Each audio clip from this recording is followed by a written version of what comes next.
Ladies and gentlemen, boys and girls, and all baggage droppers around the world, welcome to another episode of the Drop Your Baggage podcast, where we talk to people that are dope, that can bring you hope, and show you a technique that can help you cope. I'm your host, the self-talk engineer, Charles Woolfork, and if you are here, right now, allowing us to be a blessing, please consider hitting the like and subscribe button. And if you're on a podcast platform, give a brother 5 stars and some feedback as well. Now, today, I am here with such an amazing goddess. You guys, I am so blessed to have the opportunity to have Sistah Petty right here on the show. Now, Sistah Petty is from California, lives in Texas near Houston, but most of all, she is a creative strategist, executive producer, media recruiter, author, and owner of She Vet Media, where she tells divine stories and helps build heavenly relationships. Ladies and gentlemen, I bring to you Sistah Petty. What's up, sister? I love that. I've never been called Sistah Petty before. It's Sistah Soldier, but it's all good. I'm so sorry. I'm so sorry. I gave you the rundown before. I was like, Sistah Soldier. Yeah. I love it. No wonder you got the army fatigue on today. Yeah, that's who I am. Yes, indeed. Yes, indeed. Thank you so much for coming on the show today. And like, your story is phenomenal as far as you being in the service and you having this eye and this imagination and the vision that you have for just life in general. Like, life comes to life within your mind so much. So please, I'd love the audience to know more about you. Well, again, I'm a veteran, Army veteran. I served 21 years in the Army, retired medically from Walter Reed. And in that duration of me being at Walter Reed, I recognized that I was there among my peers, and many of us, I was injured at the time, and many of us had injuries that we kind of like fell prey or fell short of planning or expecting that our service would come to end, not knowing exactly when. So while we were in that process, some of us were intending to stay in for a longer duration of time. Like, I was 18 years at that time frame, and I finally was medically boarded at 21. However, I knew that upon 20 years that eventually it's going to be time, but I wasn't ready for it because I had aspirations to do more in my career. I was working in a human resource management position and had some high hopes. You know, a girl was going in her career. Yeah. And helping people, helping a lot of military members and their families to strive and exceed surviving. And upon having this injury, I ended up at Walter Reed. And now I'm among my peers who literally had serious injuries coming from Afghanistan and Iraq. They were wounded, and I felt out of place, even though I still was one of them in a similar state where I couldn't function. My body was not in alignment with my mind. Right. You know, so I had to recreate myself, reinvent myself. And being there and seeing everybody in the state that we were in and the hope that was lost and feeling like we could not perform our jobs the way that we had been trained or transitioned.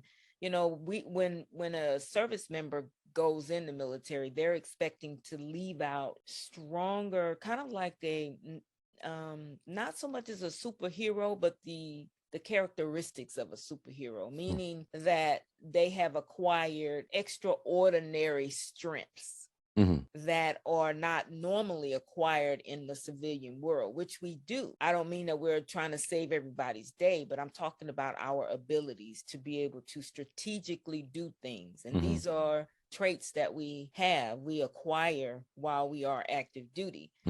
So we expect to be able to use them. Right. So not only did we expect to pick them up along the way, but now it's going to catapult our career when we get out, because we have these additional training, these additional type of skills, these additional abilities. And when that is stunted by physicalities, Mhm. not being able to perform our duties, then it kind of like takes away from, am I still able to do what I've acquired while I've been here? Mm. You know? So being in that position, it kind of like really had me rethink things and see how I could reframe my life and how I could help others. I literally think that God placed me there so that I could have the inside scoop. Yeah. You know, Mhm. I didn't gain that level of knowledge until after years of going through it and then looking at it from a different perspective. Mhm.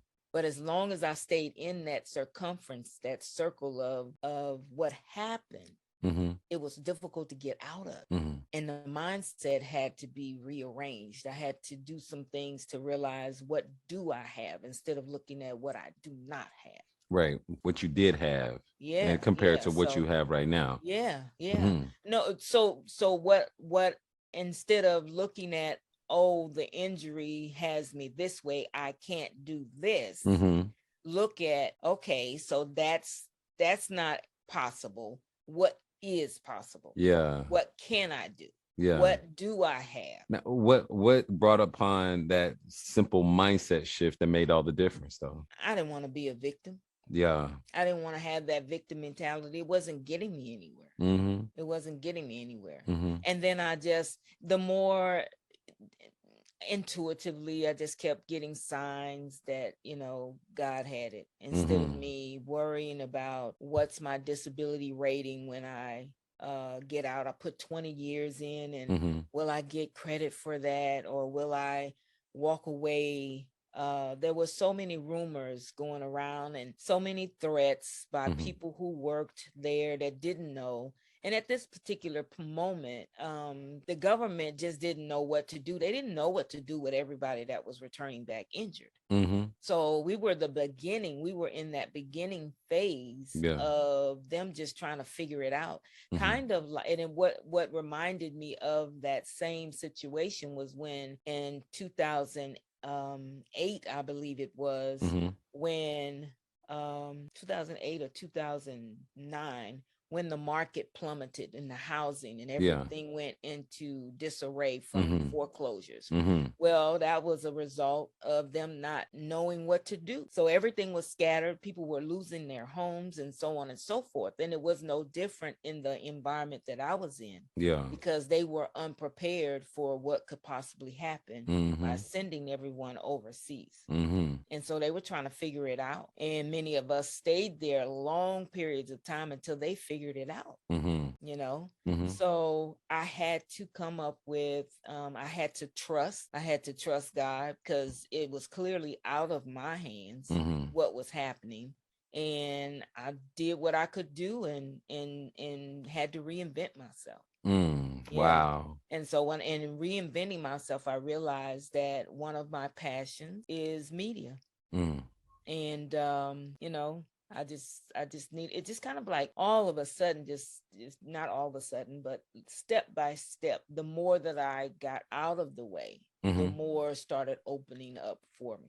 What does that look like? You getting out of the way? So having my own thoughts, Mhm. creating story, Mhm. Mhm. creating story, because we can create story based upon what we see, and what we think is going to happen, or predict of what's going to happen. Oh, well, that and that happened, so I guess this will happen. Right. So Mhm. creating a story from something that seems one way, Mhm. and not knowing the full facts, can cause us to start to feel like, okay, this is start just creating our own stories. Yeah.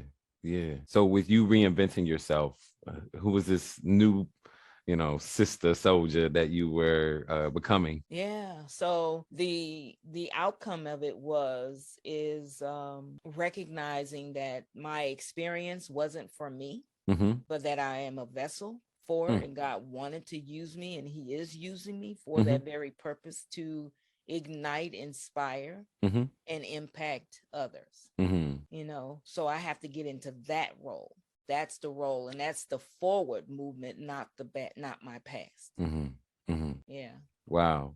So with this new venture that you were going to take upon yourself with media, like, do you just jump right in and start making videos? How did you start making, like, how did this start to transpire? Well, a lot of it I already knew. Mm-hmm. So come growing up in California, I shared this story with you Yeah. before, Yeah. which is Yeah.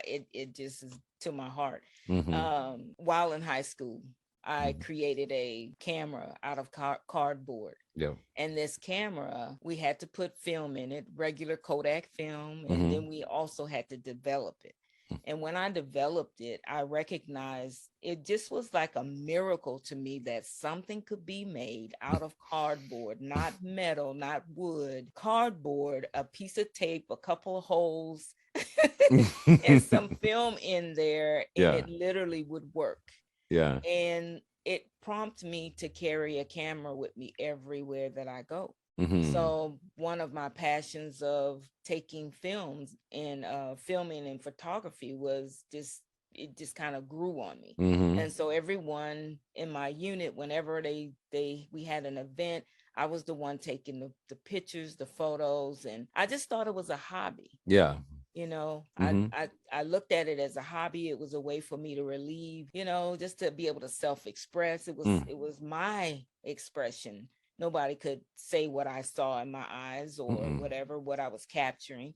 So Mm-hmm. it was my way of expressing and capturing moments of time that could not be replaced. Mm. And so I've done this for years, and I've Mm-hmm. probably, I don't know, 30, 40 years now carried a camera with me everywhere that I go. Fascinating. And it just, metamorphed into me wanting to do videos and film. And somehow when I was working in my nonprofit. Mm-hmm. So in my nonprofit, I serve women veterans. Mm. And one of the ways that I served them was with helping them with their resumes, Mm-hmm. their resumes, and transforming themselves into a dynamic civilian. Mm-hmm.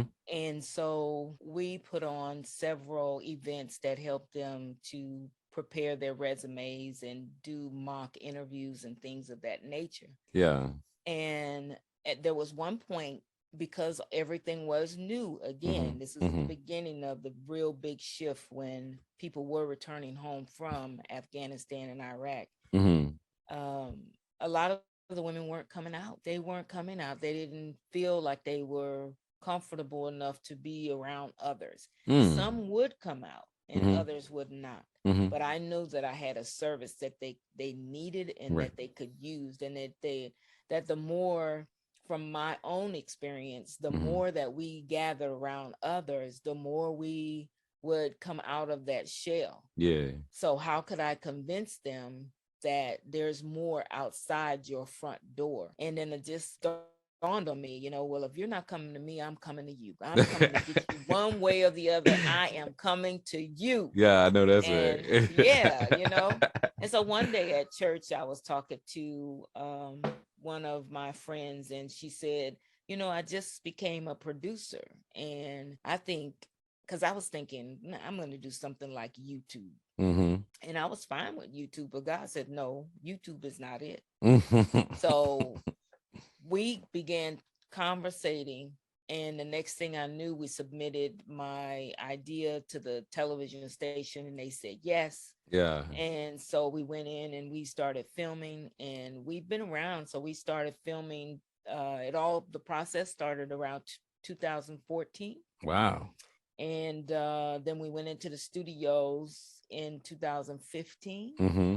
And it's been history ever since. Oh, Yeah. Now wow. we're on streaming television and public televisions around the nation, Man. and cable. Yeah. Yo, so what you thought was a hobby turned into a passion that now it's turned into your life work. Yeah. Oh my Yeah. gosh. So let's rewind. Let's go back for a second. How do you okay, so you go out to these women and you want to reach them, you get in touch with them. How do you show them, like, hey, the world is not scary. In fact, you have so many things to offer to give value to the world. how do you like go upon doing that? I mean, I know it's on a case by case basis, but like just giving Yeah. us give us an example. So it's, just reaching out Mm-hmm. events Mm-hmm. and connecting with them to see. So now I focus on career. I've always focused on their career. Mm-hmm. Career is my baby. I just turned it into media career now. It Mm. has to be something that I'm interested in, Yeah. and that's fulfilling my purpose as well as theirs. Mm-hmm. And so that's why I work with women in the military community who have a message and they want to elevate others. They Yeah. want to inspire others, and they want Mm-hmm.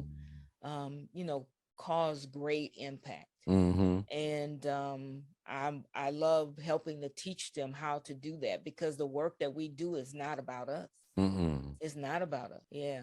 That's amazing that this selflessness came out of it, out of who you became because of your injury. So the injury happens, you reinvent yourself, and then all of a sudden you take this selflessness and this sense of duty to yourself, and you take it to the max to where you see this need, and then all of a sudden you're like, hey, these women need my help. Let me go out there and let me show them, like, hey, the other side is waiting for you, and let me prepare you more than Yeah. anything for that Yes. other side as well.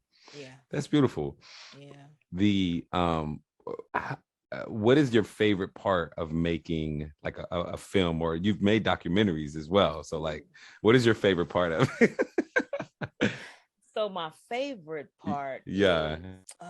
is catching the piece. There's an art to it, is really listening for the story, Yeah.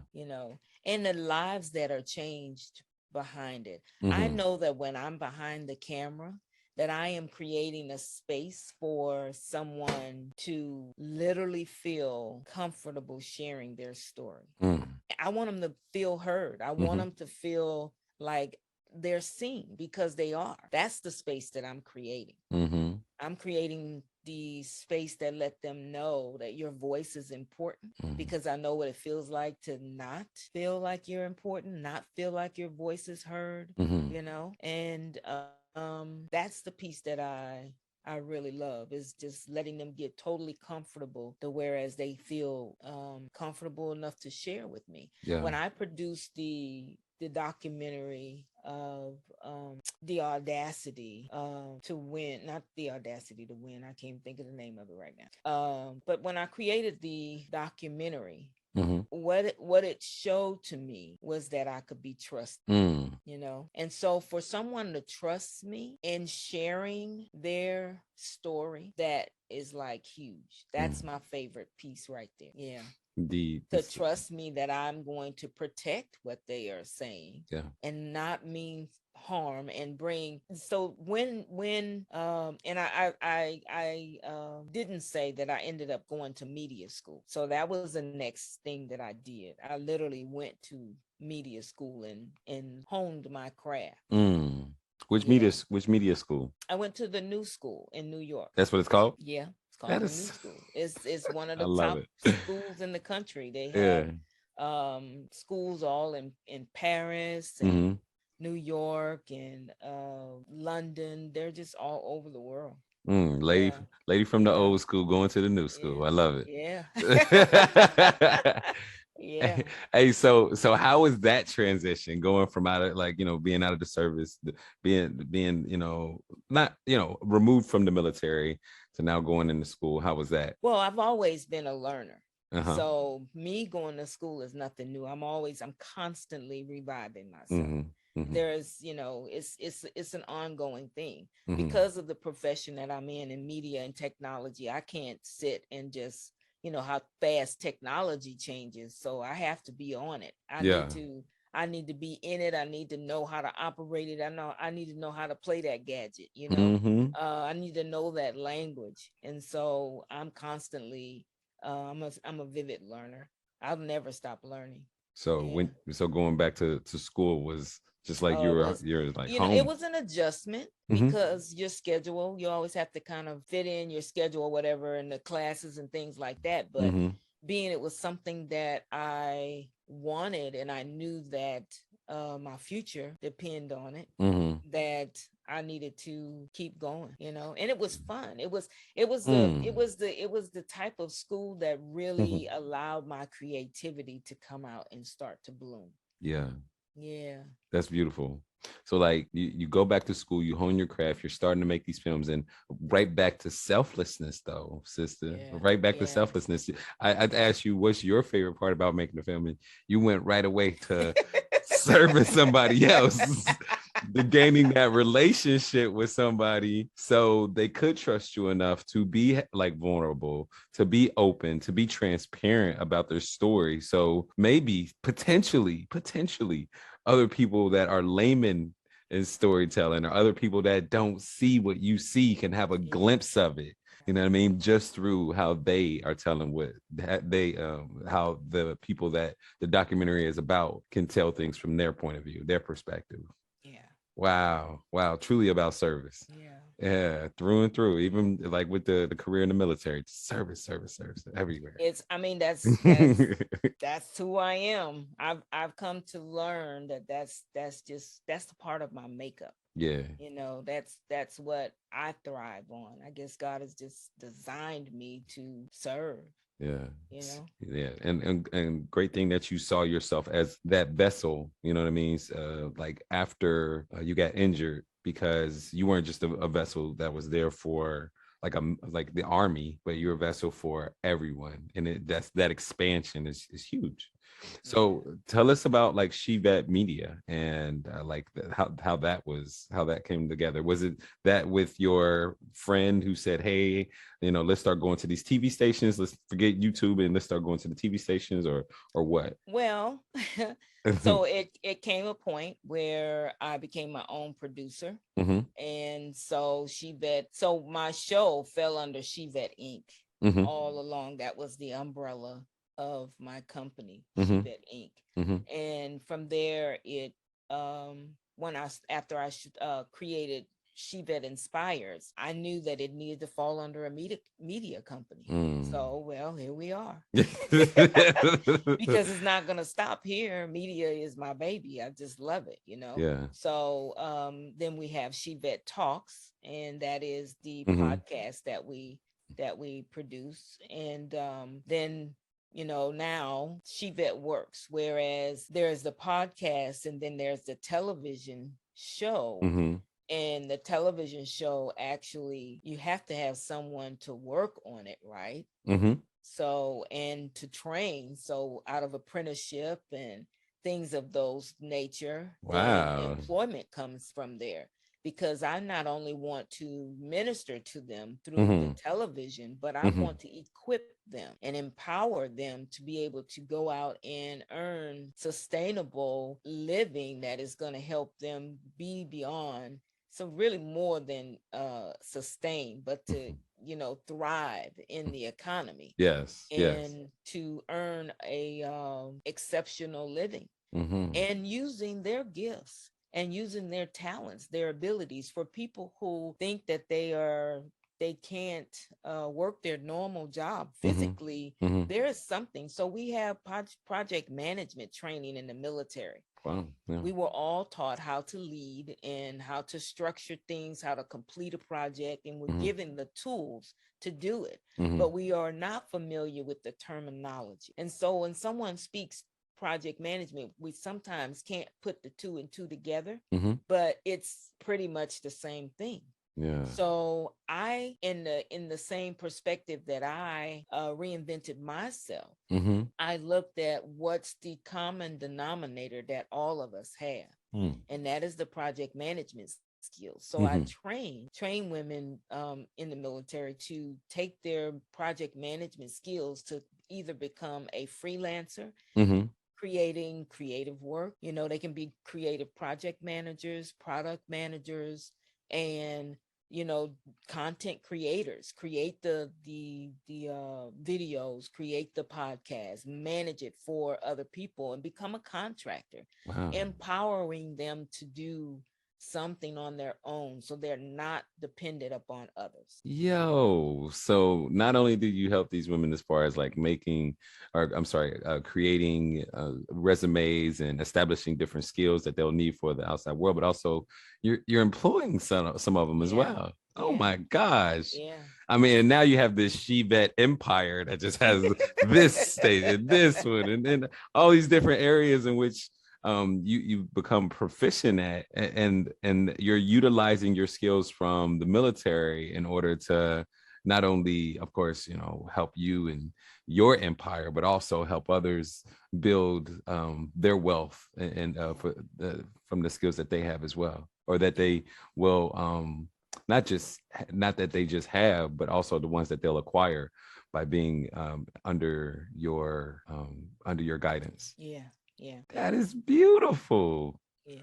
Oh my gosh. So is anything like new coming on the way from Shevet? Are there any new department or any new company that's going to come from Shevet? Well, it's the She Works Digital. That's the piece that's we're focusing on now. And that is the training piece to help them to be able to take their skills into Mm-hmm. the marketplace. Mm-hmm. So that's the membership where they can go in and get consistent training and the project management, as well as get contracts from it.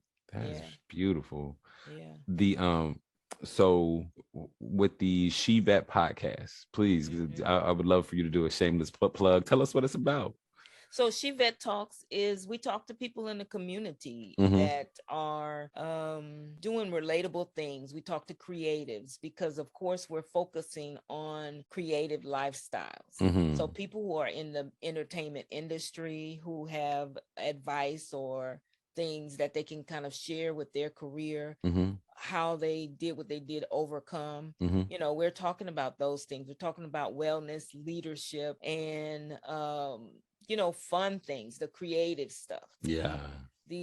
just the juicy creative stuff that can really allow us to become more of butterflies, Mm-hmm. to be able to catapult life and enjoy it, to Yeah. have the full self-expression. Because guess what, we've marched to someone else's cadence for so long. Now it's Mm-hmm. time to create our own. Amen. Yeah. Amen. Wow. Yeah. So, like, one more thing for someone out there who feels as though they are struggling on their journey, how do you overcome your challenges and your struggles and your roadblocks and speed bumps? Number one, I pray. I Mm. pray Mm-hmm.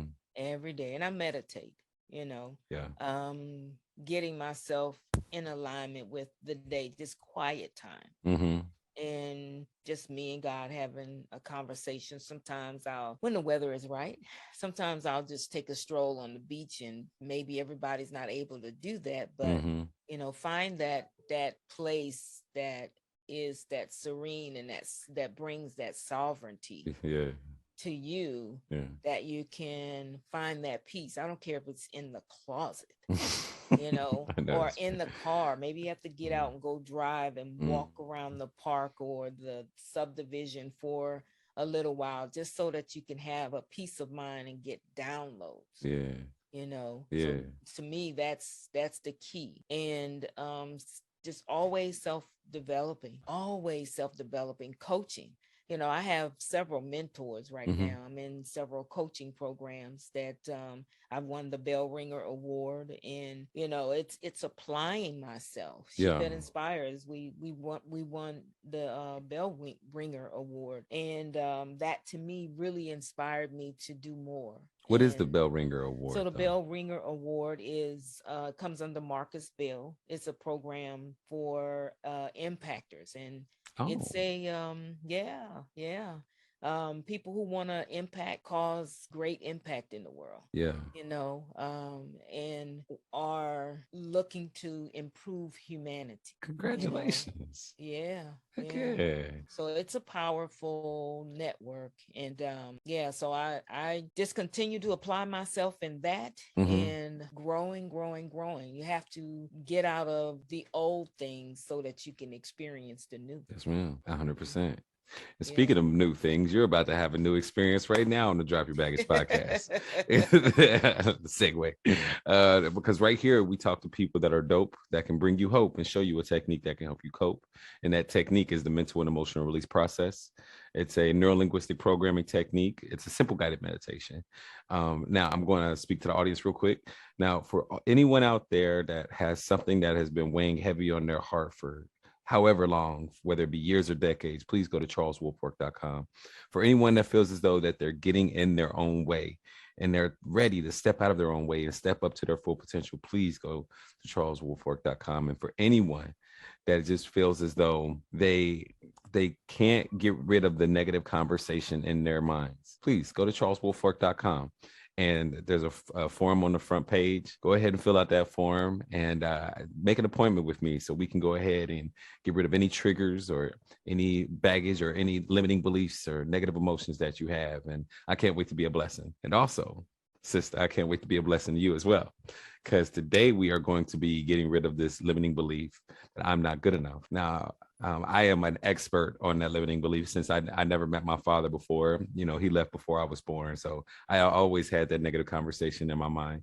How does that limiting belief affect you? Well, I think, as I stated before, I'm constantly reviving, reinventing myself and doing things for self-improvement. Mm-hmm.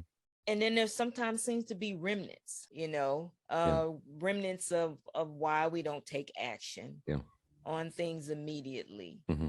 And not even really knowing why. It's like, oh, I'll get it later. Mm-hmm. I'll do this. Procrastination, Mm-hmm. So those are things. But then when I start to look back at it, I can see where maybe why I procrastinated, why I didn't act as fast on it. Mm-hmm. And it could lead to a number of things, Yeah. So in that particular instance, I think it was I was sharing with you that a friend of mine, my girlfriend and I, we were just having a really basic conversation about technology. Mm-hmm. And a lot of times people feel like they are not equipped enough to do a certain level of technology. Mm-hmm. But what we fail to realize is that it just takes a little bit of knowledge, and whatever knowledge we have, we're ahead of the next person, and we still are qualified to teach. Yeah. Yeah. So I may not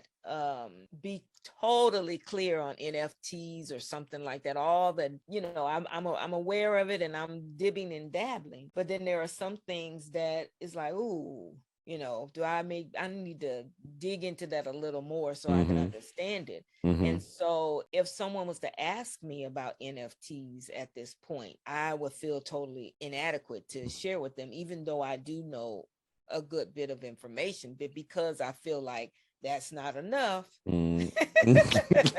There's that I'm not enough that's hidden underneath that. That I'm not enough. What I know is not enough. But anywhere that not enough shows up, it doesn't mean that it doesn't have to just be I'm not enough, but not enough. Yeah. Is hidden in there somewhere along the line. I don't have to enough. think that I'm not enough, I'm not knowledgeable enough Mm-hmm. to share about NFTs is a myth, because I could share the level of knowledge that I know about it. 100%. Exactly.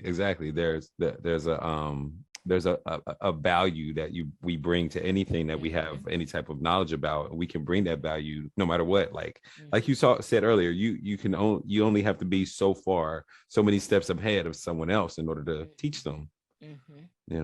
And if we hold that back, then that's that blessing that we have for them that we're holding to ourselves. I felt personally like it was like Dr. Eric Thomas, E.T. the hip hop preacher, he taught me that. He was like, you're being selfish. You're like, that's what he says. Like, you're being selfish, holding this back from the world, to see. I was like, wow, like, don't put that on me, Eric. Yeah. But he's a real McCoy. Yo, like 100%. With that, I always ask my guests, so with you not taking action and either procrastinating or not, giving the knowledge that you do have, how many people do you feel as though you missed out on impacting? If you could give it a number. Yeah. Ooh, I would say thousands. Yeah. Thousands, because I have the platform that I have. Yeah, real talk. And Yeah. then on top of that, how much money do you think you've left on the table because you haven't been able to, because you have that limiting belief? Mm-hmm. If you were to put a Oh, number that on could it. be heck. That could be hundreds of thousands. Yeah, the six Yeah. figures. Yeah. Yeah. So it's always fascinating when we think about it like that, you know? Yeah. I never even looked at it like that, you know? Yeah, yeah. Like, and I asked that question to show the audience, like, whatever limiting belief that they have people to be a blessing to, and also they have many blessings to receive that they haven't been able to do, like, have, because they're beginning in their own way. You know what I mean? Yeah. So let's go ahead and get rid of this limiting belief that I'm not good enough. Hey. All All right. right. So no worries, no worries. All right.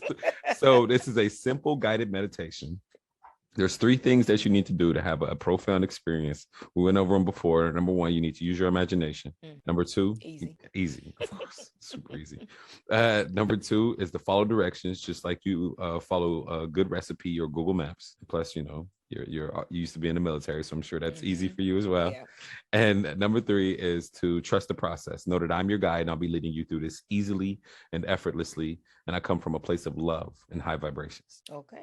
All right. Now, a couple more things. Number one, in order for you to have as many breakthroughs as possible, we're going to be observing different events in your life. And as the observer, you're going to be taking you have the memory and you have the emotion. We're going to be taking the emotion out of the memory. So it's like a stick of dynamite. You have the wick. We're going to be taking the wick out of the dynamite, so it's not explosive anymore. Okay, so go over as many events as possible, have as many breakthroughs as possible. It's like years of therapy, years of personal development, and having multiple breakthroughs, like a Tony Robbins weekend in minutes. Okay. You all right? And the next one is to have the true healing and to have the most prolific and profound breakthroughs. You have to see things from other people's perspective. So for every single person in every single event, have empathy and compassion for those people, for everyone inside the event, and you'll have the best healing and have the biggest breakthroughs. Okay. All right. All right. So let's get it. Let's start the process. Is it all right with your unconscious mind for you to release this limiting belief that I'm not good enough today and for you to be aware of it consciously? Yeah. Awesome. Awesome. What is the root cause of this problem? The first event, which when disconnected, that will cause this problem to disappear. If you were to know, when was the first time that you felt as though I'm not good enough when you were in elementary school, let's say from like birth to third grade? I would say it was the moment that my mother let me stay with my uncle and his family as a child and would come to visit me. And I would chase after the car. Yeah. How old were you? Probably about 4 or 5 years old. That's perfect as far as age range goes. On a scale of 1 to 10, when you think about that event and other events that made you feel as though I'm not good enough, well, first of all, where do you feel it in your body? Let's do the mind-body connection. Where do you feel it in your body when you feel like, or when you remember those events? Like maybe my shoulders. Your shoulders. And how heavy is it on a scale of 1 to 10? Probably a 4. 4. Perfect. And 4. Yeah. Okay, so it's not much, just a little tension. All right, I'm gonna pay attention to that. Now, with this, also, we need to create an imaginary timeline. Now, with your imaginary timeline, your past can be to your left, to your right, or behind you. If you were to know, where's your past? To the left. Where's your future? Forward. Perfect. All right. With that, you can go ahead and close your eyes and relax and let me know when you're ready for the process to drop your baggage. Okay. Okay. Now, just keep your eyes closed. Don't open them until I ask you to later on. But for right now, just imagine floating outside of your body as if though you were a spirit or energy. And just imagine seeing yourself right here, right now, from a third person point of view, like a fly on the wall. See your glasses and your hoops and see your army fatigue jacket, the computer in front of you, the microphone to your right. Let me know when you can see yourself from a third person point of view. like a fly on the wall. Mm-hmm. Okay. Now, just imagine floating up above your timeline and float to the left into the past and float deeper and deeper and deeper into the past above that first event in which you felt as though I'm not good enough. When you're at your uncle's house and just see that event from a third person point of view, seeing it like a fly on the wall. You see it? Awesome. Now, just imagine floating right there. Don't move. Stay right there and just ask your unconscious mind what it needs to learn from the event, the learning of which will allow you to let go of the emotions easily and effortlessly.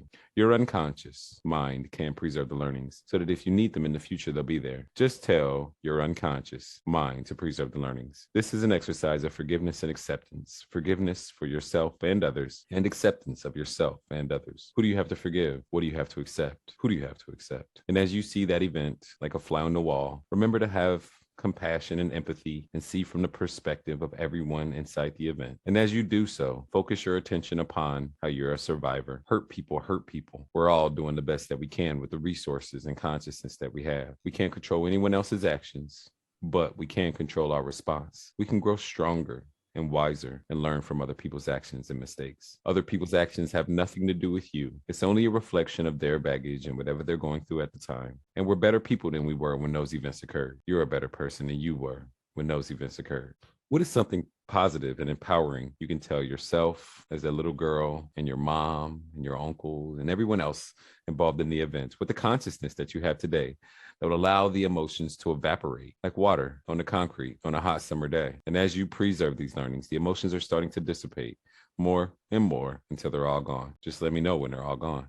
Okay. All gone. Mm-hmm. Awesome. Now keep your eyes closed. And as you observe the event, tell me, what did you learn from the event? That she had to work and she didn't know. What didn't she know? She didn't know that I felt the way that I did, that while she was leaving. What did you have to tell that little girl? That she's mama still loves you.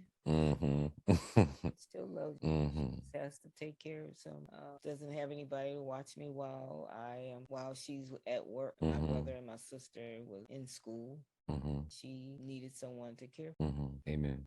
As you observe the event, tell me, what is something that you can take into the future with you to make you a better person? Feeling that I wasn't forgotten about and that I was loved. Was that little girl enough? Yeah. That's right. She's always been good enough.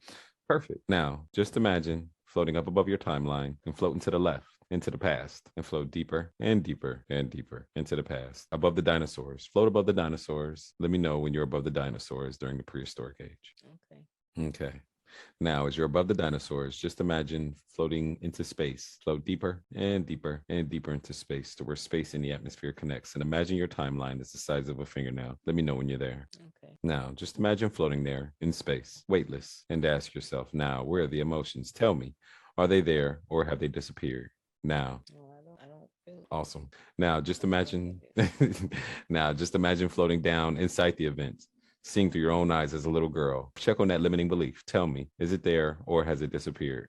Now. No, I can't. You're all see it there. awesome. Float back above the dinosaurs and then float into space to where space and the atmosphere connects. Let me know when you're there. All right. Listen closely. Float very, very high above your timeline, above each and every event in which you felt as though I'm not good enough. From birth until now in chronological order. Don't skip one event that has a charge on it. Preserve the learnings and let go of this limiting belief that I'm not good enough all the way back to now. Go. Okay. Awesome. Flow down into your body and open your eyes when you're ready.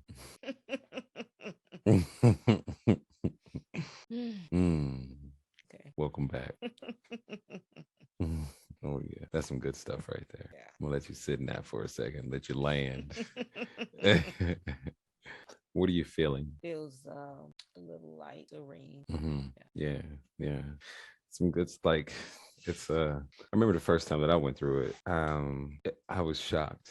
I couldn't, I was like, wow, it's that easy? Like, I don't have to cry or, like, I don't have to talk to somebody about all of these different things. I could just switch my perspective through a meditation, really. The serene part. Can you elaborate on the serene part? More at peace. That forgiving, that piece of forgiving. Yeah. Had to forgive some folks in your life? Yeah. Did you know you had to forgive them, or was it like I had to re-forgive them? I know that's right. Yeah. Yeah, revisiting a couple I had never really forgave. I Mm-hmm. just kind of like, I'm not gonna let you tell my story, Right. or put me in a box. Mm-hmm. But for the most part, yeah, it was a lot of re-forgive. Mm-hmm. And that's where that compassion came from, probably. Mm, That's that piece when you see things from other people's perspective, on their consciousness, on mm-hmm. how they're operating and their baggage. You're like, yo, that wasn't most likely. It's like, yo, that wasn't even about me. Yeah, They yeah, were yeah. just they were just struggling with whatever they were struggling with. Yeah. And through the years I've learned that Mm-hmm. a lot of times, for the most part, I tend to look at people in that perspective, Mm-hmm. but it's still not but and it still doesn't negate to allowing myself to be in it Agreed. instead of out of it. Mm-hmm. Because if Agreed. I let myself be in that or marinate in that moment, Mm-hmm. then that's when the emotional effect, because that's what's present. Mm-hmm. So it's easy to get caught in the emotional piece Mm-hmm. and respond as such, in practicing not getting emotional Mm-hmm. when someone is in their own stuff. Mm-hmm. is the the mastery. Yes. Yes. Yes. Yes. Yeah, that's what needs to be mastered, and oftentimes it's not always that easy. Yeah. Definitely not. Definitely not. And also, as I don't, let me speak for myself, as I don't ruminate in things and feel them, I used to stuff them. It's like, all right, well, you're going to go into a box that's going to go Mm, somewhere in my subconscious, mm. and we're not going to bring you up until I'm triggered. You know Yeah, what yeah, I yeah, yeah. I'll forget about you. mean? It's Yeah. not really forgotten about. Mm-mm. Yeah, Mm-mm. yeah. So that's why I love this modality, because you ain't got to forget. You can just switch your perspective upon it. And Mm-hmm. then when you do remember, you feel like you said that compassion, but also the old emotion is gone. Mm-hmm. So it's like it was a smaller event, or it's an event that doesn't have anything to do with you now. And you can just move forward. Mm-hmm. Mm. Hmm. Yeah, yeah. Yeah. Yeah. I probably sound like I've been drinking liquor. Hey, Like and sometimes that's what happens when you meditate, you just be on a high, like, oh, yo, but ooh. but there's an enlightenment part to it though, where you feel like zenned out. You're like your whole brain waves, your whole, like, all your frequency has just changed, Yeah. and you're just on a whole, you're vibrating at the frequency of the divine now. It's a Mm-hmm. totally different experience. Mm-hmm. And to like do years of therapy and years of personal development in minutes is major. Mm-hmm. So to like put Mm-hmm. words on it, or for us, like even the concept of us having a conversation after you've done all this work, like it's kind Yeah. of crazy. Yeah. Yeah. Yeah. Yeah. Yeah. Yeah. So let's test it out. Okay. I'm gonna ask you some questions. Number one, do you smell biscuits? Do I smell biscuits? Yeah, I asked that question to get your mind. I get you to wake you up a little bit. I'll ask that. No, but can you remember a time in the past in which you used to feel that old emotion, or you used to have that old limiting belief? And go back and notice if you can still feel it, or you may find that you cannot. Yeah. Yeah. So, what came up for me was, so I mentioned that I care for my mom, Yeah. right? Mm-hmm. So now, I had to eventually admit her into a skilled nursing facility. Mm-hmm. But for the past 5, almost 6 years, my caring for her as a caregiver, you get all the backlash. You get all the backlash of, Mm-hmm. whatever. Sometimes you don't even know. Sometimes I didn't even know Mm-hmm. that I was getting the backlash until I heard it from a family member. Mm-hmm. But then there were times that, like, I would just really be tending to her from my heart, fixing her 3 meals a day, or Mm-hmm. just doing what I needed to do, Mm-hmm. and it just never seemed like it was good, Mm-hmm. you know. Mm-hmm. And now that I look at it, revisiting that, Mm-hmm. it wasn't so much that it wasn't good enough. Mm-hmm. It was the fact that she couldn't do it for herself. Ooh. Ooh. and that her independence was really being taken away. She had to depend on somebody else. Wow, that's deep. Yeah. It's like, do you think that now seeing that your relationship with your mom will evolve even more? Oh yeah, it can only go up from here. Amen. Yeah. Amen. That's Yeah. so now, yeah. So it's like it had nothing to do with you. Mm, Had nothing to do with you. yeah. It's about what she was going through Yeah. and how she was reacting to that feeling that she had on that. Maybe it was sadness, maybe it was anger, maybe it was Mm-hmm. fear, Yeah. you know. All of the above. Right, right. All of the above. Yeah. Yeah, yeah. And she was just reacting out of what she needed to do in order to feel safe or heard. Mm-hmm. And you were just there, Yeah. you know. Yeah. But you don't feel like that negative conversation. How is the negative conversation now, or So how is the conversation in your mind? it literally feels muted, you know. Mm-hmm. It feels muted because even though I've tried to look at things from her perspective Mm-hmm. and still move through it, Mm-hmm. it was always a piece that she doesn't appreciate it. She doesn't know what I'm going through. She doesn't recognize that I've been here for 5 years, you know, Mm-hmm. away from my family and Mm-hmm. the sacrifice I've made Mm-hmm. and the me. You know, Mm-hmm. yeah, yeah, So mission accomplished. First of all, that's what we wanted to do, was to yeah, mute that conversation. yeah, And now it's not it's like all that stuff that was before is now, it seems as though it's like you said, it's filled with compassion, a different internal representation of mm, your mother and what yeah, she's going through. yeah, yeah. She's Mm. pretty independent, very, very independent. Hmm. Yeah. Hence why you are the way that you are. Hey, I was about to say I'm the mini me of her. I'm the mini me of her. Yeah, Yeah, yeah. yeah. Mm, Yeah. mm. Well, Tenacious. Yeah, it wasn't anything, you know, she took on a lot of stuff and yeah, yeah. Taught me how to do the same. mm-hmm. For the so like about those events in which you procrastinated or you felt like I'm not something enough from the past. How do you feel about those events now? Yeah, so it's kind of like why not? Why not just do it? Mm-hmm. I won't know until I venture off into it, right? Mm-hmm. Mm-hmm. Yeah, that's pretty cool. Yeah. So when you think about the things that you had, like that you've been maybe sitting on and doing them now, how does that feel? It feels like let's just do this. Let's do it. Yeah. Yeah, that's the new conversation. Mm-hmm. Yeah, Let's just do it. yeah. You got the resources. Yeah, yeah, yeah, exactly. Yeah, I love it. Your energy is just totally shifted. Mm. Yeah, just I love it. Sister, thank you so much for showing up for your divine appointment. Yeah, thank you for having me. Of course, of course. And would you please give us one more word of wisdom before we tie this up in a bow? Yeah, I say life is meant to be lived. And when we hold back, even when we are unaware of holding, Mm-hmm. it just prolongs our ability to live fully express and being able to outwardly impact others the way we're meant to. So do whatever you have to do to get it right, get in alignment with what God has for you, find the right people, and learn to trust God in the process. Mm. That's the key right there. Learning to trust God in the process, and yeah, it'll all fall in place. Amen. Amen. Yeah. Thank you. And thank you all out there for your attention and your support today. If you're still listening to this podcast, you might as well go ahead and smash that like button and subscribe.